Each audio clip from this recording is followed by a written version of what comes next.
Roma Wines present Suspense.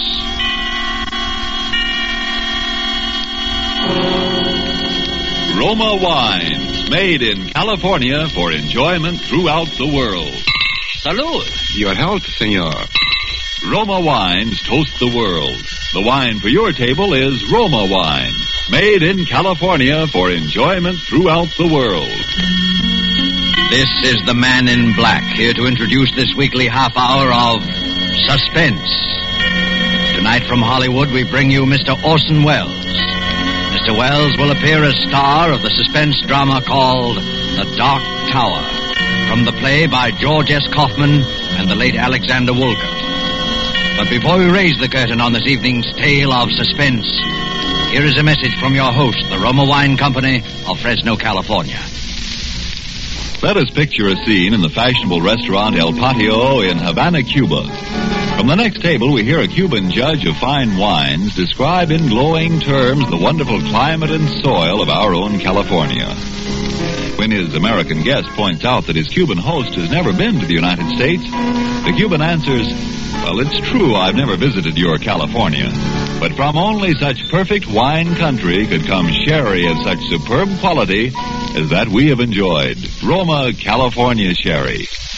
Yes, by their example, wine connoisseurs of many other lands tell you that in Roma wines are all the great qualities that must be present in a wine for great enjoyment. It's for this reason these wine experts of other lands import Roma wines from great distances to be enjoyed as a rare luxury.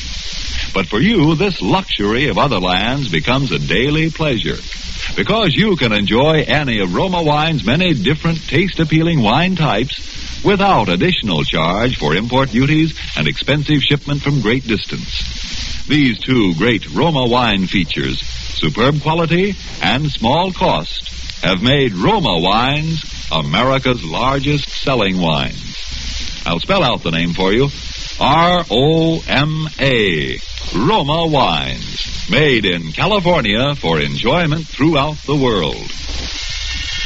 And now with The Dark Tower, and with the performance of our star, Orson Welles, as that noted actor, Damon Wellington, scion of the celebrated royal family of stage and screen, we again hope to keep you in suspense.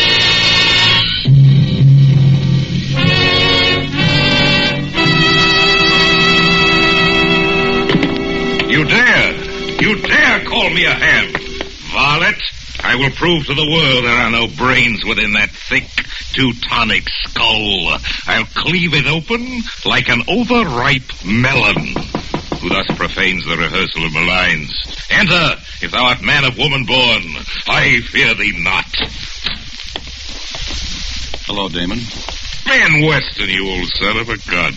I heard you were back from the coast. What news on the Rialto from that cesspool of the arts known as Hollywood? Have they turned my picture to the wall at the Brown Derby yet? No, it's still there. I despise myself for wanting to know, of course. It's marvelous to have you back, Ben, old boy. Seen Jessica yet? Yes, I've seen her. Isn't she looking fine? Feeling better than she has for years, I think. You got a great thing in this play, Ben. Changed quite a bit from the original, of course, sort of a satire on the family. Perhaps it might be more dignified to say that the family is a satire on the play. Yes, I heard about it. For instance, those lines you heard me declaiming at the end, it actually happened to me once, you know, that German, what's-his-name, who directed Macbeth, he called me a ham. And I chased him out of the theater, and for 4 city blocks, in full costume, with a 2-edged sword. Damon. There's a little thing I like in the second act, too. Jessica asked me why I don't stop drinking, and I say, what? Would you have me subsist entirely on food and reach the gargantuan proportions of an Orson Welles? That ought to needle a boy wonder. Amen. Damon, can't you stop clowning for a minute? Of course I can. Oh, what a rogue and peasant slave. Damon, please. Please be serious. What's the matter, old man? You know as well as I do what's the matter. No, frankly, I can't say that I do. To me, the world looks rather well. Does it? And Jessica feeling better than she has for years, is she? Well, isn't she? Of course not. How could she be? And why shouldn't she be? Damon, don't you realize there's been a murder? Well, to be sure, so there has, and a good thing, too, if you ask me. What of it? What of it? Can't you see the thing is hanging over this house like a curse? I hadn't noticed anything hanging over this house, profane or otherwise. And what about Jessica? Oh, I suppose it's bound to upset her a little, but she's really in fine shape, Ben. She's going to be marvelous in this play. There's more at stake in this than a play, Damon. The thing has never been solved. Perhaps it never will be. Perhaps that's just as well. But Jessica can't remember. Don't you understand, Damon? She can't remember. Well, then, Jessica can't remember. Listen to me, Damon. I wouldn't mind it if it was just that other people thought she might have done it. But they would do that anyway. But she does. Oh, come on, Ben. I don't believe it. I've talked to her, Damon. I know. Oh, Damon, I love Jessica more than anything else in the world. You know that. Yes, Ben, I do. But this way, I couldn't... You couldn't marry a murderess, I just think it'd be rather exciting. Now that you mention it, I rather wish I had. Instead of some of those I did marry. Damon. I'm sorry. Pretty serious to you, isn't it, old man? Did you think it wouldn't be? Well, to tell you the truth, Ben, I hadn't thought about it at all. That's the trouble with being an actor. As long as your part's good, you don't give a hang about the rest of the play. Have you told Jessica? Yes, we had a long talk. How did she take it? You know, Jessica, she carried it off, of course. Ben, you know, in spite of all our histrionic bickering, I'm rather nuts about Jessica myself. I know you are, Damon. I have no very fundamental objections to you, either. I would describe you, my dear Benjamin, as adequate. Thanks. So I think perhaps you and I'd better have a nice, long, heart-to-heart talk. What good will talking do? I think if you'll do the listening and let me do the talking, you'll see. Lend me your ears. I will a tale unfold.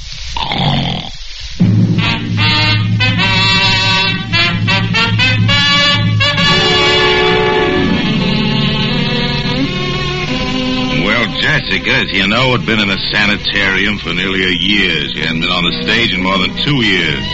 The Dark Tower was to be her first attempt to work again. All that time. I know it isn't the greatest play in the world, but it has a surefire box office appeal. Jessica needed that to get her confidence back. Well, we were just polishing up a few last-minute changes here at the house. David Torrance, the producer, you know, he was there with us. And, of course, there are the usual little differences. And another thing, Damon, when you kick me in the middle of the second act... Where? You know perfectly well where. Is it absolutely essential that you boot me halfway across the stage? What do you want me to do, pull my punches? That's one of the high spots in the show. It may be a high spot to you, darling, but it's just a black and blue spot to me. Very well. Henceforth, I shall appear for the second act on crutches. You know, Uncle David, that's not a bad idea. Oh, now, Damon, let's be serious. There's a lot of work to do. I'm quite serious. I could throw him at her. You might try throwing me a cue once in a while. It's the use of having a play if you just make up the lines as you go along. The critics thought my ad-libbing very witty, remember, dear? Oh, Damon, you're such an insufferable ham. A ham? A ham? Me? A ham? Now, children, please. I fail to see why I should permit that little minx to insult me with impunity, David. How dare you speak to me that way? You started it. I did not. You started. You called me a ham. You are ham. Minx. Stop that brawling. But soft. What light through yonder window breaks? It is the east, and Martha is the sun. I quite agree. What? That you're a ham. Gad, I am beset by harpies. David, haven't you any control over these hirelings of yours? Oh, I'm only the producer, my dear Martha. You at least are a member of the family. And you at least can quit? We're terribly sorry, Aunt Martha. We've been a nuisance, I know, and I apologize. Damon... I even apologize to you. Don't be silly, Jim. I've been much the worst, I know, but I've really been terribly keyed up working again, and you know, Ben is coming east for the opening. Love rears its ugly head. Don't be horrid, Damon. It's all right. I couldn't even be angry if he was. Anyway, I'll have a husband to protect me by this time next week. I can lick him with one hand tied behind me. Damon, seriously. I know I owe you an awful lot. Me? I hadn't actually realized how far I'd gone. These last 6 months have been like coming alive again. The play and Ben. Thanks, Damon. Good Lord. Now I think I'll dress for dinner. Let's all go out to I'll get it. Aunt Martha, where would you like to go? To a rest home. Hello? Who? No. No, he's not here. He's not here, I tell you. He's dead. Oh, darling, what is it? It was for Stanley. For Stanley? Yes. Never mind, darling, it's all right. Just some fool who didn't know. Of course. Damon, you take David and Martha out to dinner, will you? I think I'll lie down for a little while. Oh, come on, Jess. You mustn't let a little thing like that upset you. I know, but I'm awfully tired. Please. Jessica! You'd better leave her alone for a while, Martha. Oh, I suppose so. It was for Stanley Vance, the husband, huh? Yes. He's dead, you say? You might as well tell him about it, Martha. I was always for telling about it. Well, you don't have to. I'd rather. He was the cause of her breakdown, of course. Should have been an actor. That's why Jessica married him. She married him because he forced her to marry him. Ah. He controlled that girl's mind like some sort of fiendish hypnotist. Dear Martha, I've always said that if Jessica was fool enough to marry a psychoanalyst... Damon, stop playing the heartless brother. You saw what Stanley did to her. I was in Hollywood. Perhaps that's why Damon went to Hollywood, huh? Well, what could one do? She was legally married to the man. She'd listen to no one but him. Here's what happened, David. She went to this fellow to be psychoanalyzed, and in the process, something happened. I don't know what it was, but Vance acquired a power over Jessica's mind that was utterly inhuman. He married her, quite frankly, to have her support him. Then he found he'd overplayed his hand and sent her into a complete mental collapse. When he found he couldn't snap her out of it, and she was no longer a source of revenue to him, he simply decamped. You say Vance is now dead? We heard the happy news about 6 months ago. Some public benefactor had shot him. I've always meant to look that fella up. From that very day, she began to get better. From the moment she heard the news, it was as though a spell had been lifted. And now she's practically all well. You know, it's odd at that, someone phoning for him after all these months. Probably the sheriff just catching up. Oh, I wonder who that could be. Damon, you don't suppose... I'll go. It may be a peasant with a petition. Good evening. My dear Martha, you are positively psychic. The Honorable Stanley Vance. Thank you. I trust the shock will not be too great. One knoweth not the place, nor the hour when the bridegroom cometh, does one?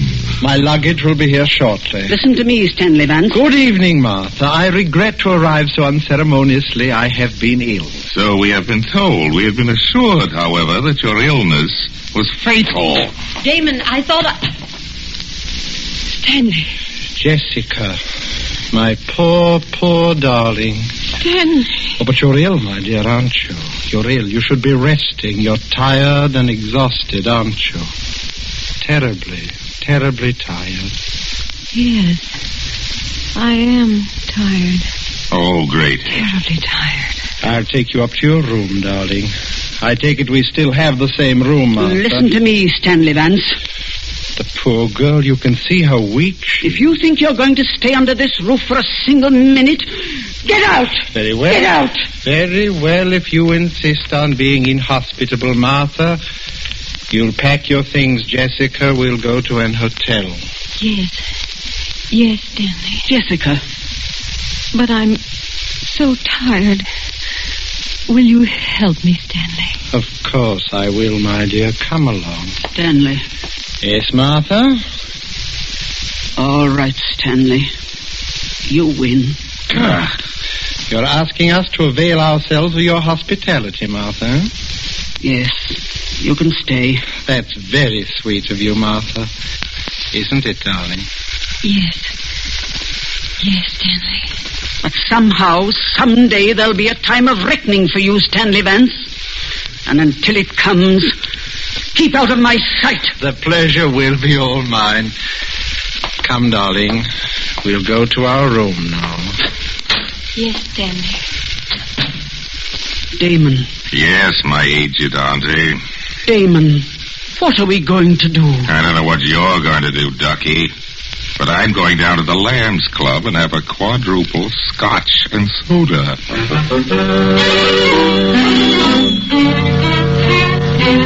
You may think it heartless of me, but during the next few days I simply stayed away. I think you'll understand my reasons later. As for Jessica, she was, of course, completely in his power again, and about a week later there appeared upon the scene a gentleman who was destined to play a very substantial role in our little drama. I think you've already met him, at least on one occasion. I'll get it, Jessica, darling. Hello? No, Mr. Damon Wellington isn't here. Can I take a message, please? Mr. Max Hartsfeld. I'll tell him you called, Mr. Hartsfeld. I really couldn't say. Well, you can come up and wait if you like, of course, but I can't promise he'll see you. Very well, goodbye. Jessica? Yes, Stanley. Do you know any friend of Damon's named Max Hartsfeld? No, Stanley. He seemed extremely eager to see him. He said he'd come up here and wait. Oh, I see. It's no matter. Tell me, darling, have you been feeling a little stronger these last few days? Yes. I think perhaps I am, Stanley. But of course you're not ready to go back on the stage again, are you, darling? No. Of course not, Stanley. Poor darling. No more love, no more. Well, my little lovebirds, how are you two? How are you, Jessica? A little stronger, I think. Am I a little stronger, Stanley? Of course you are, my dear. Jessica, I think you'd better leave us now. There's something I want to talk over with Damon. Yes, Stanley. I'll see you again very shortly, darling. Yes, Stanley. Well, Damon, I've been wanting to talk to you for some time. Really, I wish I could say the same. I suppose you realize, Damon, that it's out of the question for Jessica to go on in the play in her present condition. Kind of the point where Vance have a pressing engagement with a pin-up girl, and I have got to change into my zoot suit. No, seriously, Damon. I know that you somehow connect me with Jessica's condition. By an odd coincidence, I do. What of it? I know it would make you and everyone very happy if Jessica could go on in the play. Aha, the light at last illuminates my addled wits, so it's a shakedown. A shakedown, is it, Stanley? My dear Damon, I really don't know what you're talking about. Look here, my larcenous in-law. I've been shaken down by experts on every conceivable count, including the man act in my time, and I can smell them a mile away. What you propose is that for certain financial considerations, you will leave this happy home, Jessica will recover, and she can go on in the play. The answer is no. There won't be any play without her, Damon. Are you suggesting that my name is not sufficient to draw the suckers? I can get a dozen people to play Jessica's part. Margaret O'Brien, Marjorie Main, Daisy, Agnes Moorhead. Makes no difference to me. Anybody at all. Don't try to bluff me, Damon. After all this build-up, you won't dare go on without Jessica. You little know me, Stinky. You may consider your little farce as having closed on opening night. As for Jessica, I'm very much afraid that she's made her bed, and now she'll have to lie in it. There's no cure for her short of murder with yourself as victim, and I do not propose to put my neck in the hangman's noose. Good night. I think you'll see things my way a little later, Damon. By the way, did I have any calls? Oh, yes. Max Hartsfeld called. Max Said he was coming up here to Hartsfeld. wait for you. Good heavens, when? He's on his way now, I imagine. Look, tell him I'm out. Will you going to Hollywood or something? The fellow's been pestering me all week, wants to buy into the show, and I simply don't want to see him. Oh, he wants to buy into the show. Yes, he does not share your lamentable lack of faith in my talent, Stanley, and he's dying to buy into the show. Does he know Jessica won't be able to appear? Of course he does, you idiot. Everybody does. Don't you read the trade papers? And now good night, repulsive. I have other fish to fry. Toodaloo, flat top. Jessica. Oh, Jessica, my dear. I'm coming, Stanley. Tell me, Jessica, The Dark Tower, the play you are going to appear in with Damon, you have an interest in it, don't you? Yes. Yes, I think I do. An equal interest with Damon? With Damon, yes. How much do you suppose that interest is worth, Jessica? $100,000, I think. $100,000, huh? Yes, that was it. Have you thought about what you're going to do with it now that you can't appear in the play yourself? No, Stanley, I haven't.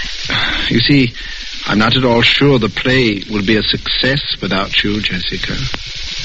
I don't know, Stanley. And so it might be wise to sell your share of it before it opens. Don't you agree, Jessica? Yes. Yes, I do agree. And Jessica, if I could find a buyer, and I think perhaps I can, it might be best if I were to handle the details for you. Don't you think? Yes, Stanley. You handle it. The fact of the matter is, there's a man coming up here this evening, a friend of Damon's, Max Hartsfeld.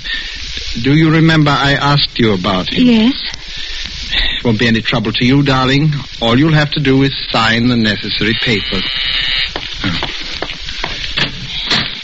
Excuse me. Is this the residence of Mr. Damon Wellington?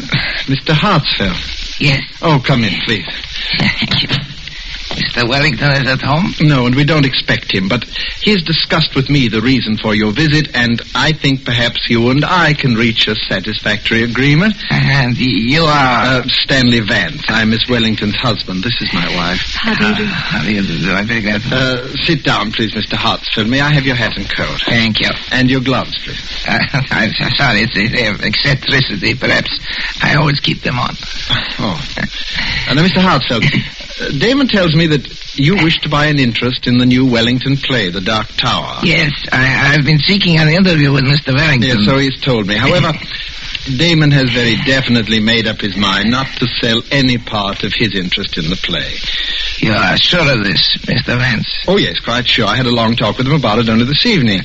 See, I will not conceal from you that this is a source of great disappointment to me, Mr. Vance. I have such a deep admiration for the talents of Mr. Wellington. I'd ventured in a few previous theatrical enterprises. Now, at last, I hope... I quite understand your feelings, Mr. Hartsfeld, and I think that I may be able to help you. Yes? Yes. You see, Damon owns only half of the Wellington interest in the play.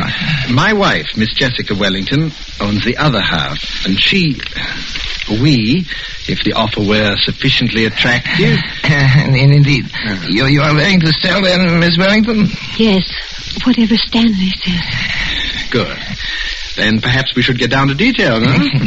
Yes, Mr. Vance. And Miss Wellington, I'm afraid you will think me very rude. Not at all. What is it?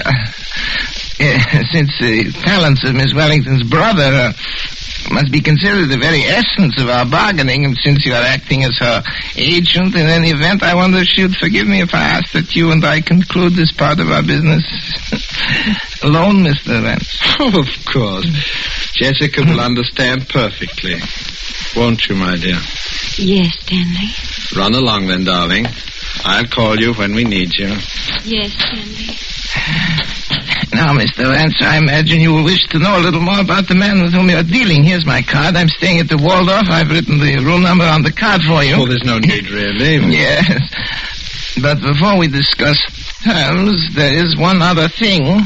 Yeah? I wonder... You do not know me, do you, Mr. Vance? Know you? You do not know why I've been looking forward with such pleasure to an interview with you. Alone. I know, It's very simple. It's very simple, really, Mr. Vance. It's just that I'm going to kill you. To kill me? Really, Mr. Hartsfeld? With these two hands. And before you die, I want you to know the reason. Jessica. No.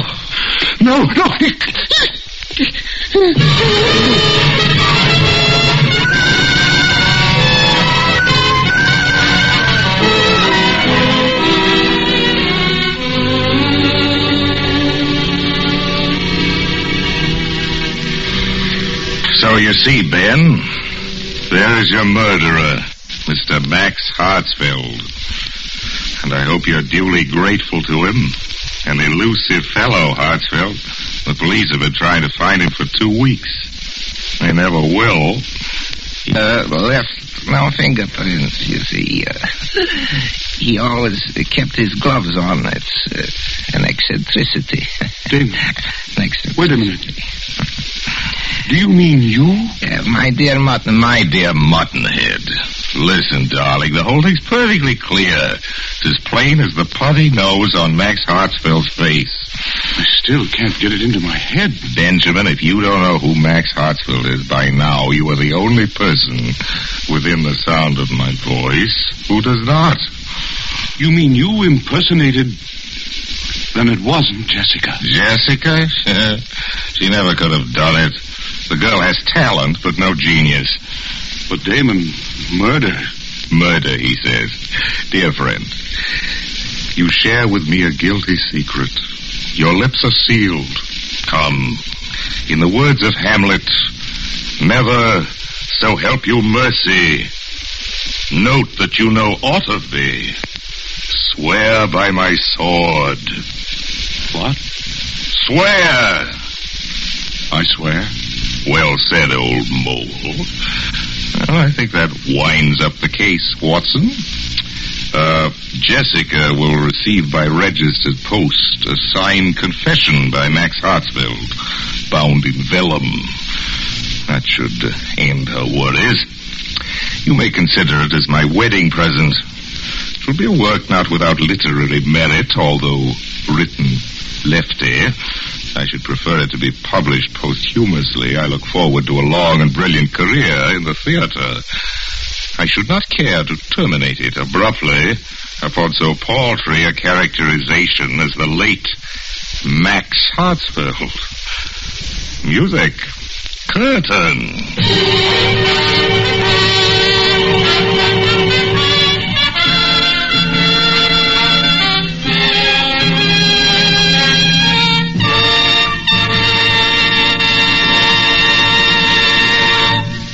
And so closes The Dark Tower by Alexander Woolcott and George S. Kaufman, and starring Orson Welles. Tonight's tale of Suspense. Suspense is produced and directed by William Spear. If we could bring to this microphone a man typical of all Roma wine dealers, this is what he might tell you. I sell a lot of the good Roma wines.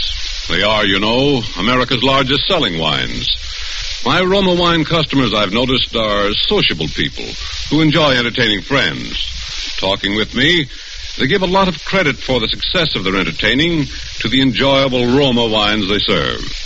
They're thrifty people, too, these buyers of Roma wines. What else could offer so much enjoyment for so little cost? Only pennies a glass by actual check. Now, that doesn't leave much for me to add, except this, perhaps. If you are not already one of the millions enjoying Roma wines regularly, make your own taste test of any of Roma wine's many different taste-delighting California wine types, such as the delicious tangy Roma Sherry, or the hearty Roma Burgundy, or the sweeter, heavier Roma Port, and discover for yourself why Roma wines are winning international praise, voiced in this phrase: Roma wines are truly magnificent. Let me repeat the name: R-O-M-A, Roma wines, made in California for enjoyment throughout the world. This is Orson Welles, ladies and gentlemen. Next week's Suspense will, as is its policy from time to time, do the unexpected in the way of casting. Because you're going to hear the country's leading comic juvenile, Mr. Eddie Bracken, as a dramatic actor. I look forward to hearing that, and I know you do, too. Ensure your baby's future by ensuring your country's future. Buy war bonds for your baby today. Don't forget then, next Thursday, same time, you will hear Eddie Bracken in Suspense. Presented by Roma Wines. R-O-M-A. Made in California for enjoyment throughout the world. This is CBS, the Columbia Broadcasting System.